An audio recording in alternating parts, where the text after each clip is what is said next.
اللہ نے ہمیں ماہ رمضان شریف کے بعد عظیم و شان دن عید الفطر کا دن عطا فرمایا۔ اللہ تعالی نے اس دن کو یوم الانعام یعنی انعام کا دن رکھا، اور اس دن اللہ تبارک و تعالی اپنے بندوں کی مغفرت فرما دیتا ہے۔ اللہ فرشتوں سے پوچھتا ہے، فرشتوں بتاؤ ان مزدوروں کے بارے میں تمہارا کیا خیال ہے کہ جس نے پوری مزدوری کی، کام پورا کیا، ان کو کیا مزدوری دینی چاہیے؟ فرشتے عرض کرتے مولا تو بہتر جانتا ہے کہ ان کی مزدوری کیا ہونی چاہیے۔ دنیا کا دستور تو یہ ہے کہ جب کوئی کام مکمل کرتا ہے تو اس کو مزدوری پوری دی جاتی ہے۔ میرا اللہ ارشاد فرماتا ہے کہ جب مزدور کام مکمل کر لیتا ہے تو اس کو مزدوری پوری دی جاتی ہے۔ اے فرشتوں، میرے بندوں نے تو کام مکمل کیا، یعنی چاند دیکھنے سے لے کر رمضان شریف کے روزے شروع کیے، چاند دیکھنے پر روزے ختم کیے، تراویح کا اہتمام چاند سے شروع کیا، چاند پہ ختم کیا، تلاوتیں کی، استغفار کیا، تسبیح کی، تحلیل کی، تکبیر کی، سارے کام انہوں نے انجام دیے۔ اب انہوں نے اپنے انداز سے سارے کام انجام دیے، میں نے انہیں آج گناہوں سے ایسا پاک کیا جیسے وہ ابھی اپنی ماں کے پیٹ سے پیدا ہوئے۔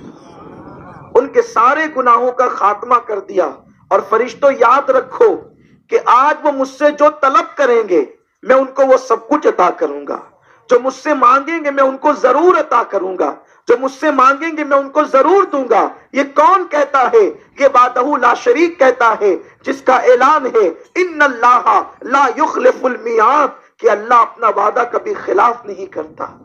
میرے پیارے آقا صلی اللہ علیہ وسلم کے پیارے دیوانوں، اور آج کے دن صدقہ فطر ادا کرنے کا حکم ہے۔ جو پہلے ادا کر دیں یہ بہتر ہے، لیکن جن لوگوں نے عید تک کے صدقہ فطر ادا نہیں کیا ان کے لیے آخری ٹائم وہ ہے کہ وہ عید کی نماز کے لیے نکلنے سے پہلے صدقہ فطر ادا کر دیں۔ یہ صدقہ فطر کیا ہے؟ اللہ کے حبیب صلی اللہ علیہ وسلم فرماتے ہیں روزے میں جھوٹ بولنے سے، روزے میں جھگڑا کرنے سے، یا یہ ساری کام کرنے سے روزے کے اندر نقص پیدا ہو جاتا ہے، اور جو روزوں کے اندر کمی پیدا ہوتی ہے جب بندہ صدقہ فطر ادا کرتا ہے تو اس کے صدقے میں اللہ ان ساری کمی کو پورا فرما دیتا ہے اور تمہارے روزے قبول کر لیتا ہے۔ جو لوگ صدقہ فطر ادا نہیں کرتے ان کے روزے زمین اور آسمان کے درمیان لٹکے ہوتے ہیں اور ان کے روزے قبول نہیں کیے جاتے۔ لیکن یاد رکھیں لوگوں کا معمول یہ بن چکا ہے کہ لوگ صدقہ فطر کسی کو بھی دیتے ہیں۔ یاد رکھیں اگر آپ کسی کافر کو صدقہ فطر دیں گے تو آپ کا صدقہ فطر ادا نہیں ہوگا۔ صدقہ فطر مسلمان کو دیا جائے، اور دوسری بات مسلمان میں بھی اس مسلمان کو دیا جائے جس کے گھر کے اندر جو ہے وہ کھانے پینے کے بعد یعنی کہ تقریباً 50,000 کی کوئی چیز گھر کے اندر موجود نہ ہو۔ کیونکہ ایک چیز یہ ہے کہ آج کی تاریخ میں اگر ہم جو ہے وہ حساب لگاتے ہیں تو ہم ایک اندازے کے محتاط اندازے کے مطابق 2016 کے اندر حاجت اصلیہ کی جو مقدار بنتی ہے، نصاب کی جو مقدار بنتی ہے، نصاب کی حاجت اصلیہ کے علاوہ وہ کم و بیش 50,000 روپے ہیں۔ تو جن کے پاس 50,000 کی چیز ہے ہم یہ تو نہیں کہتے کہ ان پہ زکوٰۃ واجب ہے، لیکن ہم یہ ضرور کہتے ہیں کہ جن کے پاس کھا پی کر کے گھر کے اندر مثال کے طور پر ایسی کوئی چیز رکھی ہوئی ہے یا بہت ساری چیزیں رکھی ہوئی ہے جس کو کاؤنٹ کرنے کے بعد 50,000 کی مقدار بن جاتی ہے تو ان کو زکوٰۃ دینا بھی حرام ہے اور ان کو صدقہ فطر دینا بھی جائز نہیں ہے۔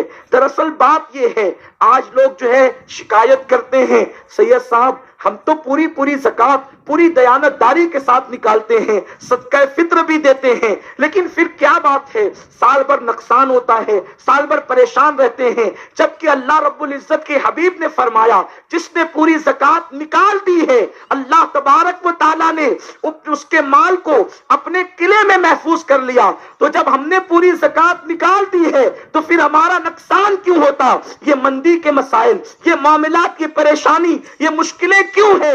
دراصل بات یہ ہے صرف زکات نکالنے کی بات نہیں ہے، زکات ادا کرنے کی بات ہے، اور زکات ادا اس وقت ہوتی ہے جب حقداروں کے ہاتھ میں زکات پہنچے گی۔ صحابہ کرام کی احتیاط کا عالم یہ تھا کہ صحابہ کرام یمن سے لے کر مدینہ منورہ تک کے غریبوں کو تلاش کرتے ہوئے آتے تھے، اگر ان کو پورے راستے پر کوئی زکات کا مستحق نہیں ملتا تو وہ مدینہ منورہ تک سفر کیا کرتے تھے تاکہ وہ غریبوں کو، مستحقین کو زکات ادا کریں۔ ہم کن ہاتھوں میں زکات دیتے ہیں اس کا احساس ہمیں ہونا چاہیے۔ پیسہ تو ہمارا جا رہا ہے لیکن زکات بھی ادا ہو رہی کہ نہیں ہو رہی ہے؟ مالدار حضرات جتنی دلچسپی مال کمانے میں لیتے ہیں، کاش کہ اس کا 1% وہ زکات کے مسائل سیکھنے میں بھی لے لیں تو سال بھر کی پریشانی ان کی دور ہو جائے گی، سال بھر کی ان کی مشکلیں آسان ہو جائے گی۔